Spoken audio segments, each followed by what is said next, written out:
Hey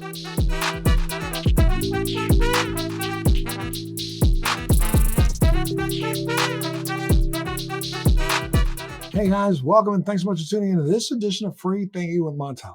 You know, we hear so much about the plight of our veterans, but do we really understand what they're going through? Today, I've got a veteran who is going to explain to you what his life is like, what he's going through, and maybe it'll help you understand why all those who claim to be representatives of us in Washington, D.C. need to get off their high horse and get started remembering why they were elected to begin with. We're living in a time when our homeless rate for veterans is skyrocketed. We're living in a time where all 4 or 5 branches of the service right now are having difficulty filling their ranks with recruitment quotas.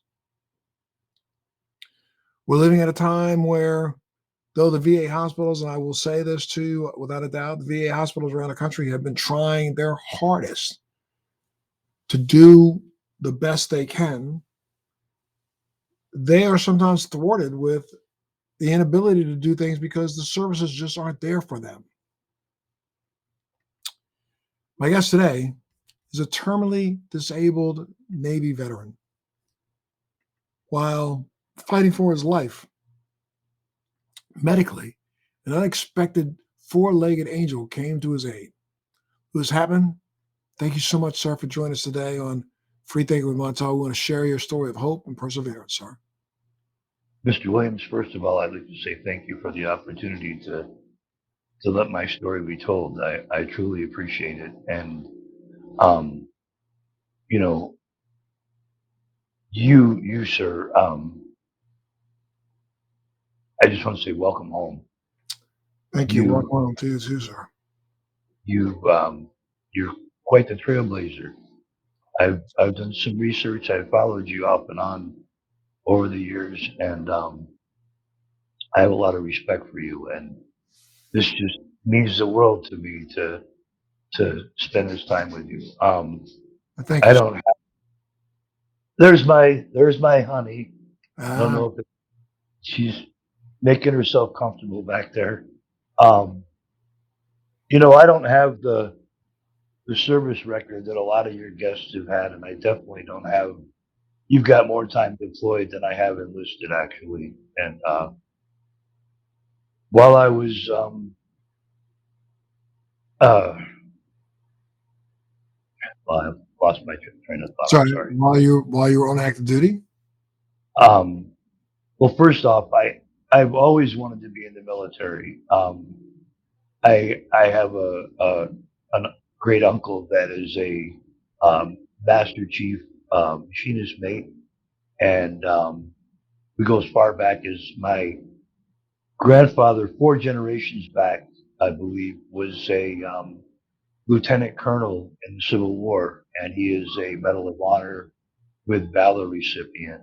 Um, and so I've always wanted to be in the military. That's just been that was my childhood dream was to join the military. And out of boot camp, um I wanted to be a bosun's mate. I did I just the bosun's mate they were outside. They weren't in a room. I'm not one to be trapped in a small space. So the bosun's mates is just a good rating that you're out and about. And it's we're like the backbone of the ship. And that was I I'm, I've got a GED. I didn't graduate high school. I no college or anything. I'm a blue collar worker, and that's all I've ever been. Um, so after boot camp and AIT, I met a young lady, and we fell in love. And she she got sick on me, and I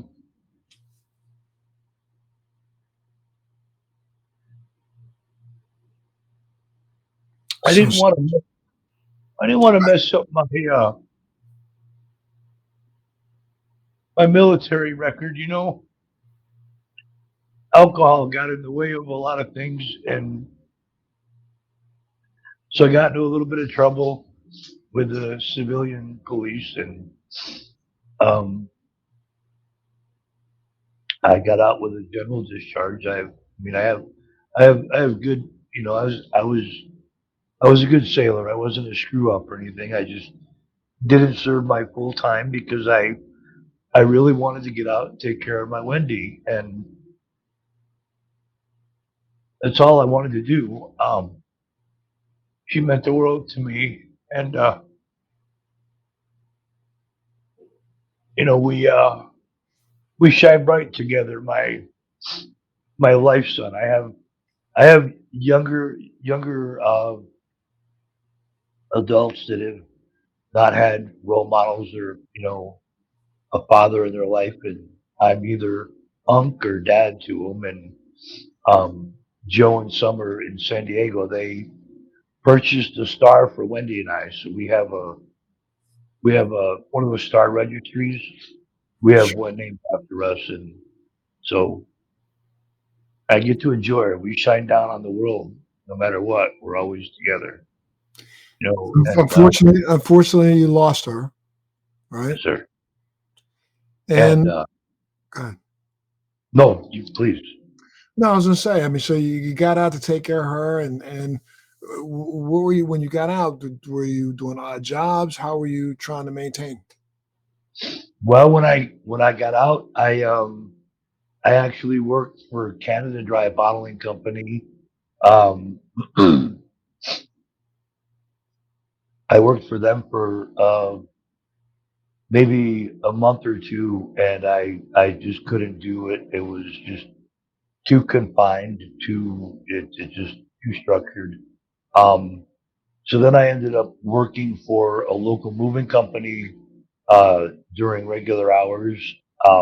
I worked for the Department of Transportation, Transportation Department of Sanitation, from about 11 o'clock at night till 3 o'clock in the morning, and then I went home and got a couple hours sleep and went back to moving furniture. And um, I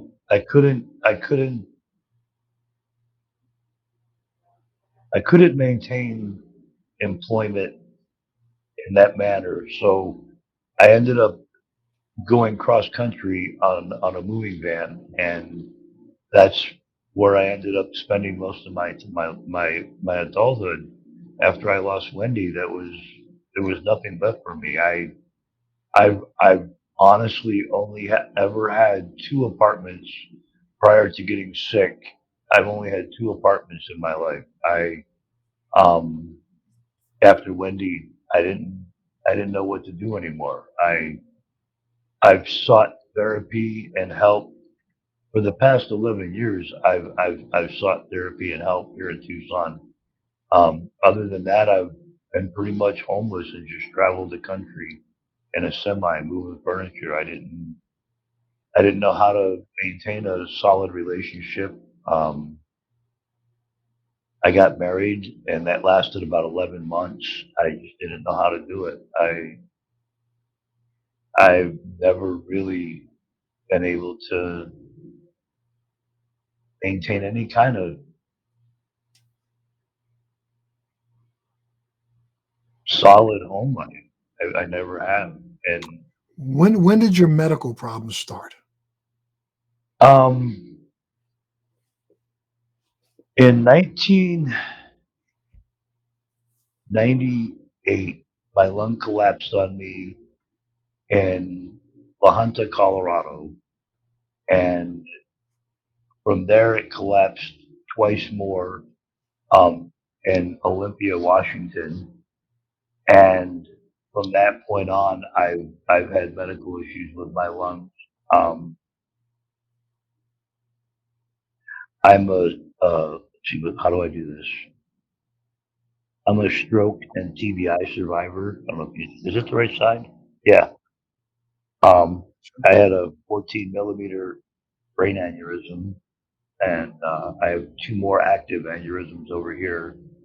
I also have Crohn's disease. I've had Crohn's disease since 2013. I have stage 3 chronic kidney disease. I have Meniere's disease, which is the only illness that I have that has had me on any kind of narcotic. I've been on Xanax now for about 8 years, and I'll be on it for the rest of my life. Meniere's disease is it's it changes your life. It's affected by light, sound, smell, movement. Um, I haven't. I mean, Meniere's. It's a the fiber things in your ears that are they come loose, and what happens is I suffer from severe vertigo, nausea. Um, like some people, if they have too much to drink, they have what's called the bed spins, where the room turns. With Meniere's disease, it's your whole body that's spinning. It's not the room. Wow. You you sit there and it's actually very, very. I don't know. It's one of the worst things that I suffer through. Um, I have testicular microlithiasis, which is beginning stages of testicular cancer. Along with the asbestos damage, I have COPD. Um, And you right now currently have a claim in against the military for your COPD and asbestos issues, right? yes, sir. Yes, I do. So you have, though you've been homeless all this time and off and on, you have also been able to go to the VA to get help a little bit, have you not? Well, I'm going to the VA this week sometime to apply for HUD-VASH. I lost my Section 8 housing due to um, well, this is I was actually really attacked at the place that I was living at. It was called the Casa del Coronado Apartments. I don't know if I'm say that. The young lady in the office was totally anti-veteran. I mean, she told me twice that she didn't give a damn that I was a veteran. On the 40th anniversary of my first day of boot camp, the electricity got shut off in my apartment. I lived there for 7 months. When I signed my lease, the lease was all utilities included. The property changed hands, ownership, in January of this year. March 2nd, they shut my electricity off. I lived there 7 months. And when I went in there and explaining, I'm oxygen dependent. You no warning, no nothing. The police came out, the code enforcement came out. They told me that I had a case against the apartment complex for doing that to me. They evicted me before I could even do anything, and they even claimed to be military friendly. They have a property here in Tucson that is for veterans, but they allowed an employee to attack me and slander me. I mean, honestly, I have no reason to lie. I tell everybody there's no reason to make shit up because I can't remember. I don't. But she really, really attacked me. She caused me to lose my housing, and I'm homeless right now. My medication that I get. I don't know if we're supposed to discuss that. I am a medical marijuana patient, Sure. um, and I get CBD monthly through a Hero Grown Foundation. I don't even have a place for them to mail me my meds right now.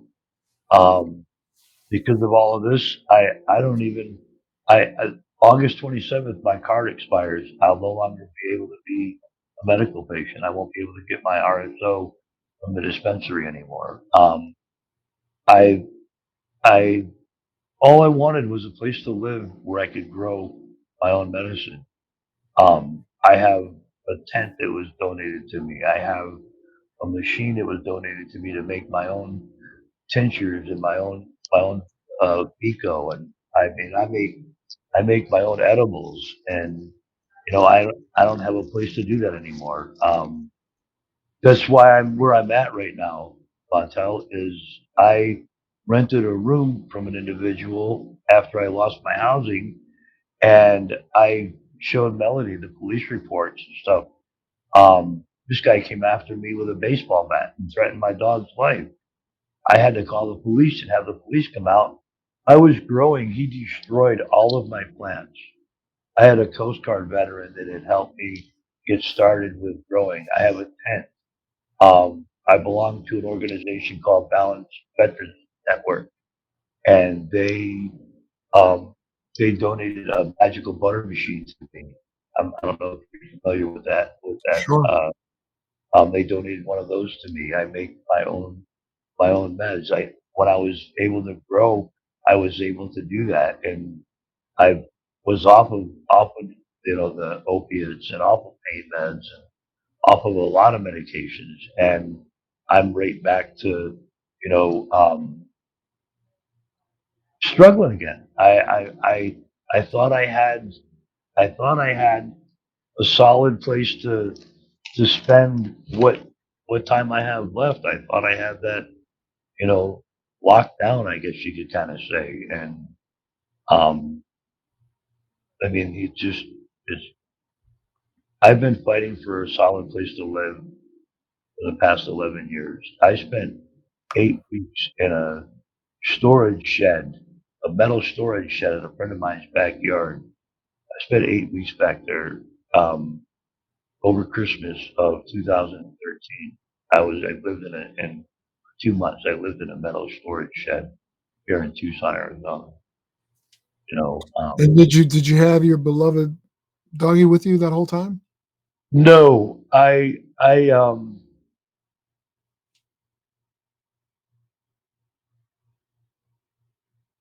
had a my boy Oso, and I when I realized I didn't have a place to live anymore, I rehomed him with a friend of mine, and I went almost 2 years without a dog, and it's miserable. Right.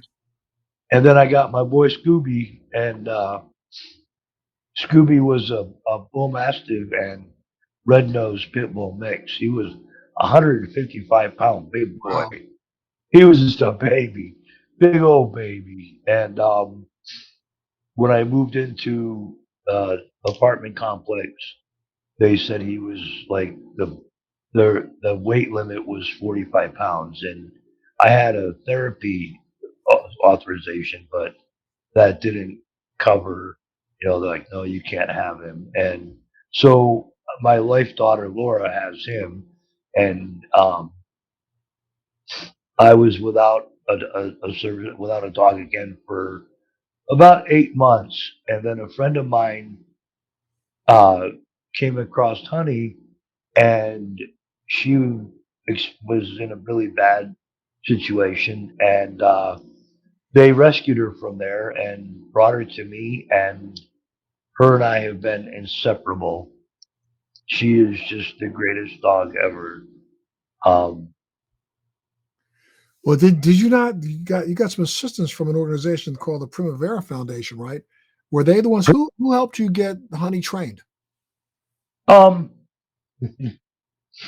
I was going into a medical marijuana dispensary, and the security guard stopped me and asked me about my dog. And I I also have an SMI diagnosis of severe PTSD. Um, when you question me about my dog, I don't.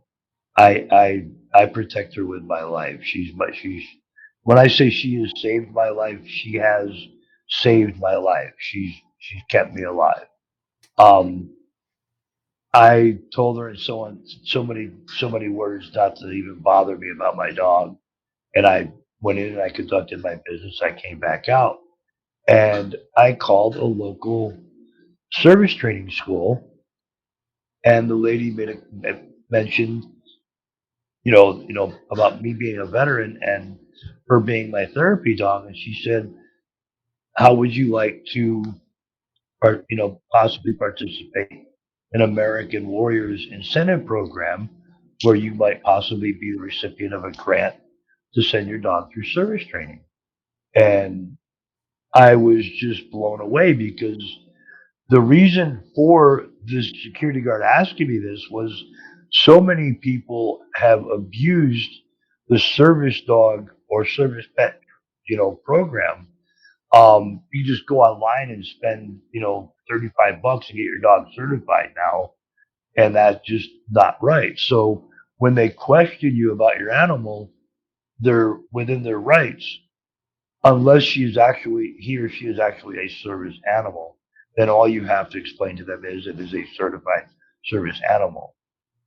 This is the way it was explained to me. Um, so we started going to school, and COVID hit, and um, I work with Honey quite often. We work 2, 3 hours a day sometimes. It's her and I. So um, because of COVID, we've not really been able to complete school, but they went ahead and certified her for me.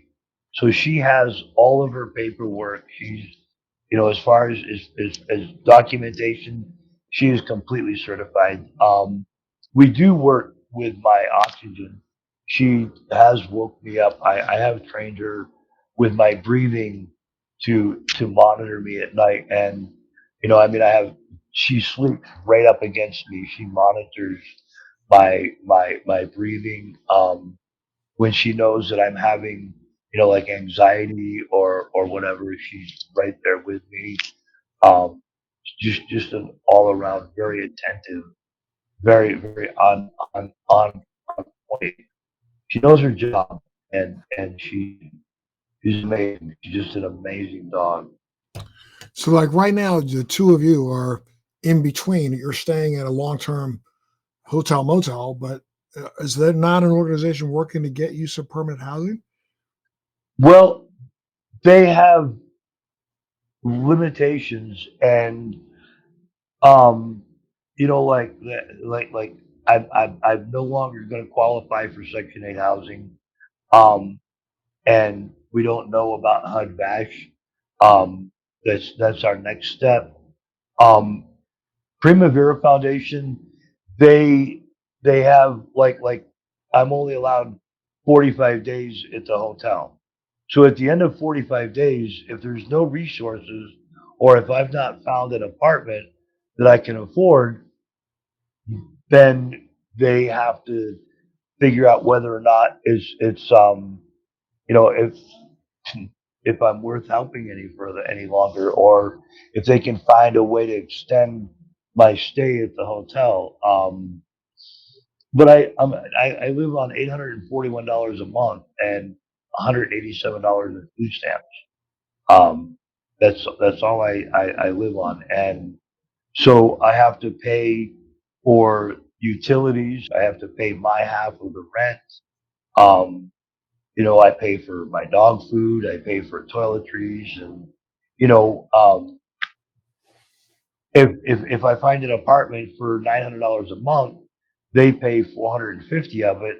I've still got to pay 450 plus my electric bill, plus my cell phone, plus my dog food, plus dog treats, plus veterinarian, bills. Um, Dog, her vitamins that she takes, her dentist sticks that she. I mean, it's. I've already sold anything and everything I have of value. I have nothing left. I have a couch and a couple of things in a storage unit. I have a TV and my pots and pans. Other than that, I've sold anything and everything I have of value. That's just to survive. You know, it's ridiculous. The VA, they try so hard, you know. But I mean, like when I came to Tucson in 2010, the VA they didn't even have a pulmonologist on staff. They were so short staffed that they at that point the Tucson did not have a pulmonologist on staff. So they diverted me to um, a civilian position, and I've used civilian doctors ever since then. I have the state insurance, and It's kind of like, I know how short staffed they are and how backed up they are. And me not being a combat veteran, me not being a decorated veteran, I feel like if I stick with putting up with the civilian positions, I make room for the men and women that really need help from the VA more than I do. You know, um, I just think that there's other men and women out there that are more deserving of getting in there before I am.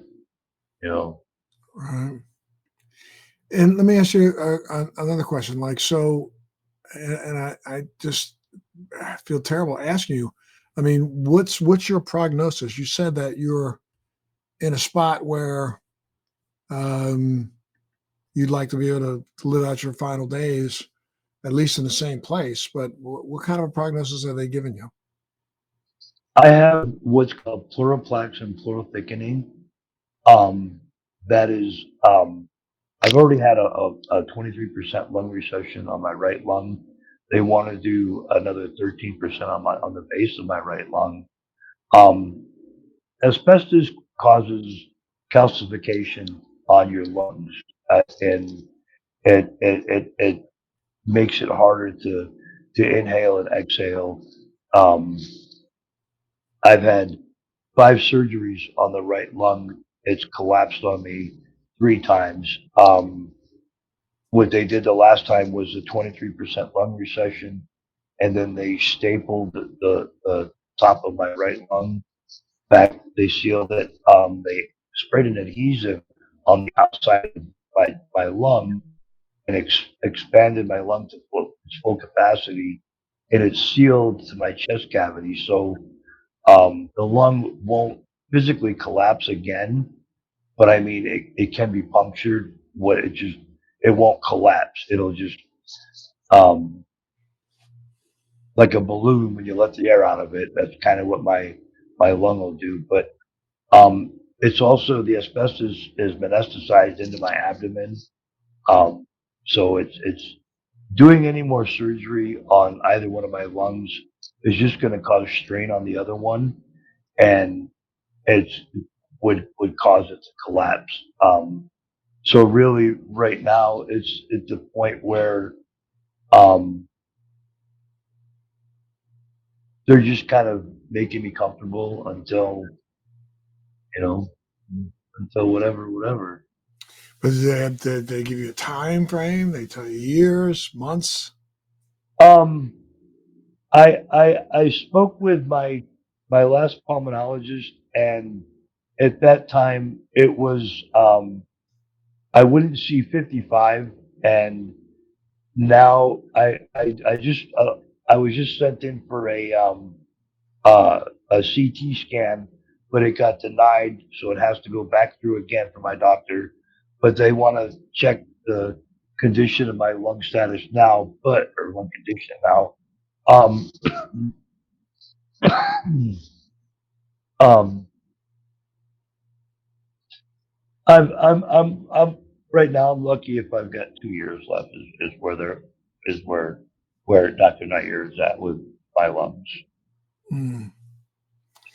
So, my friend, I mean, is there any way anybody could reach out and help you if they wanted to? What do you mean? I mean, do you have like a GoFundMe page, or do you have any assistance in that world? Montel, I'm kind of at a point now where I'm pretty much tired of trying to ask for help. Um, I feel more like a burden to society anymore than I do anything. You know, I don't know. I just There are probably a lot of other veterans who feel that same way, though, right? Lewis, I mean, it's like, do you get to talk to any other veterans? Do you work with any support groups? oh I am part of the Balanced Veterans Network, and they have awesome support groups. They have online therapy. They they have yoga. They have an LBGQ community. They have hunting and fishing. They teach you about growing cannabis. They have it's a whole community. And it's not a Facebook page. It's off of Facebook. They it's an actual community, and it's a great support group. I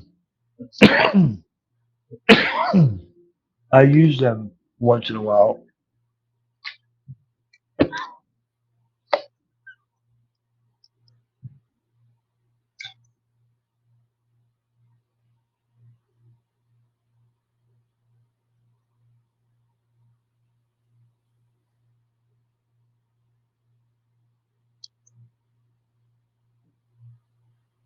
Sorry about that. That's okay. Um, but they have helped me tremendously with support. um, like I said, they also donated the MDM machine to me, and I learned a lot, as far as like growing and stuff. And I have a tent, I have a whole setup, but I have no place to put it. You know, um, that when I do find a place, I'll probably end up having to sell it because I'll be on a program, and if they come to the house, they inspect, and if I'm growing something, I'll lose my housing. So it's kind of like, you know, I'm losing my medical card at the end of the month. I don't know where I'm going to be living here in a couple more days. What's there really left to do, man? I'm And, keep fighting. I mean, that's what you got to keep doing. I think instead of giving up, just keep fighting. I don't know. I really wish there was something that we could do here with free thinking, and maybe we'll try to reach out and see if people might be able to listen to your story and provide you with some help. Honestly, I think the biggest thing I have, really, my biggest desire is some decent therapy. Is what? You know, is therapy. Right. I've reaching out to several different organizations here in Tucson for therapy, and it's always backed up. And I've been waiting now for the last place. I've been waiting for them for probably 3 months, even to get an interview with my therapist. Is jumping through hoops, paperwork, paperwork, paperwork, and then it's a backlog, and you get nowhere. And you know, I'm I you know I you said no, don't give up. I don't give up. I'm I sit at 21 and a half every day, and I'm not going to take that other half a step. I'm not going to do that. That's not in my mentality. That's not where I'm at in life.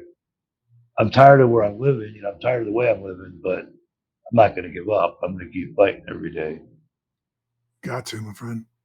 You got to keep fighting, even if it's just for that beautiful little friend of yours back there. Heck yeah. Yep. I tell everybody that she's the only thing that gives me purpose anymore. She really is. She's what gives me purpose. Do you think a lot of other veterans would actually be helped if they had, a nice little ruby like yours? Oh Honey, God, yeah. Yep. I tell vets all the time, that's just um I mean, having a dog is great. She helps me because I have to get up and I have to walk. I have to get that exercise to work my lungs most the best that I can. It was great when we had a yard. The She loved to play fetch. She had a pool. Um, and it gets you outside. It gets you motivated. It gets you up off your butt and off the couch, and it gets you thinking on a different level. And I mean, there's nothing more rewarding than um, if I'm sitting at the table and I look over and she's looking at me and she has that look of you know, it's her eyes just say I love you when she looks at me. You know, she just sit there and stare at me. And like if I'm on my phone or if I'm doing something, and she wants attention, she'll look at me, she'll bark, she'll do something, she'll come over and nudge me, and it takes me away from being on social media. It takes me away from you know it just puts me in a different place. Absolutely. And a lot of vet buddies that I have dogs, and the ones that don't, I've always recommended that they get one. And my buddy Tony, he lives there in uh, Glenbrook, Illinois. Uh, he's in the Balanced Veterans Network. He got himself a little puppy, and she changed his life. He sat around drinking all the time, and you know, he'd order food, and it'd sit outside his door, and he'd forget all about it because he was drunk. Now, his when somebody drops food off at the door, he's got the dog there to remind him, hey, you got food, or it gets him outside. He's been on fishing trips. He's been on boat trips and camping trips now, and he takes his dog with him, and it changed his life. And she's just a little bitty terrier thing or whatever, but It doesn't I matter how mean, big they are; they definitely change your lives. And we just got a brand new little puppy too, and yeah, it's amazing. exactly. They're. I think every veteran should be able to have a dog. I think that ought to be part of their separation compensation is a trained dog to be with them. It would help a lot of them with their separation. I don't know how many veterans that separate really go through a lot of the issues that are talked about. I mean, I don't know statistically, but I do know in my community that there's a lot of us out there that that need that support that you can get from a service dog, and they're amazing. I mean, can you see her? She's depressed right now. We had a rental car for a couple of days, and while we were looking for an apartment, and she loves to ride, Ah, and she hasn't been in the car today, and so she's pretty bummed right now. mm. She was over here staring at me, and now she's back over Well, there. well, make sure you get up and take her for a walk so she gets her exercise a day, and so do you. I tell you, Yeah, Lewis, I can't thank you enough, sir, for being a part of the show today, my friend. I'm glad I was able to get some of your story out there. And do you have a website or anything if people want to reach out to you? I just have my Facebook page. I don't have Facebook page? just What is Lewis LEWISNONYA. Lewis it? Nunya. None. And All right. my son, he created that for me in 2010. That was the first time I ever had a Facebook page, and he created that for me. And my email, which is the Pats fan Lou, because we're all Patriots fans. So um, it's just they're both a pain in the butt, and I don't know how to change them, so they just stay what they are. There you go. That's good. So people can reach out to you and at least wish you well. And I wish you well, my friend. Can't thank you enough for being a part of Free Thinking today. And I hope and pray that Primavera comes through and finds you some really good housing. Okay. Thank you, Montel. I appreciate that. Yes, sir. You be well. You take care of yourself. Thank you so much for being a part of the show today. And thank you for tuning in to Free Thinking with Montel. Thanks for joining me on Free Thinking with Montel. Please make sure you're subscribed and hit the bell to be notified when new episodes post each week. We'd love to hear your feedback, so please send us your comments.